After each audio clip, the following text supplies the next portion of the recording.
তারপরে বলছে যে অসীম সাইড মুক্ত শেষ হয়নি যুদ্ধ। আমরা এই স্লোগান গুলো দেবো, এর বাইরে কোনো স্লোগান দেবো না।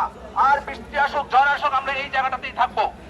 জাতীয়তাবাদী যুবদল দক্ষিণ যে জায়গায় দাঁড়িয়েছেন, যে অবস্থান নিয়েছেন, এই অবস্থানে আপনারা থাকবেন। জাতীয়তাবাদী যুবদল সবসময় আন্দোলন সংগ্রামে অগ্রভাগে থাকে, তেমনি ভাবে আজকেও আপনারা এই অগ্রভাগ থাকবেন। আমাদের সহযোদ্ধা, আপনাদের সহযোদ্ধারা, আমাদের ক্যামেরা সাইড তার শিশু বাচ্চা নিয়ে সাইদের ওয়াইফ এসেছেন, সেই সহযোদ্ধাদের কথা মনে করে আপনারা আমাদের নবীন তালুকদার, নয়ন মিয়া, কামরাঙ্গীশ্বরের আলী হোসেন, এমনি ভাবে আমাদের যে সহযোদ্ধা আছেন পল্টনের ওয়াসিম সহ যারা আছেন, তাদের পরিবারের প্রতি আপনারা খেয়াল রাখবেন। সবাই সেই পরিবারের প্রতি যত্নশীল থাকবেন, আবার সুশৃঙ্খল থাকবেন। শৃঙ্খলাই মূল জিনিস। আজকের এই প্রোগ্রামে আমাদের প্রধান অতিথি থাকবেন আমাদের সকল আশা আকাঙ্ক্ষার প্রতীক বিএনপির ভারপ্রাপ্ত চেয়ারম্যান, যার নেতৃত্বে আগামীতে একটি সাম্য, মানবিক এবং স্বনির্ভর আত্মমর্যাদাশীল জাতি হিসেবে বাংলাদেশকে বিশ্ব দরবারে উপস্থাপন করবেন সেই প্রিয় নেতা, প্রিয় অভিভাবক জনাব তারেক রহমান আজকে এই প্রোগ্রামের প্রধান অতিথি হিসেবে উপস্থিত থাকবেন। সেই জন্য আমাদেরকে সুশৃঙ্খল থাকতে হবে।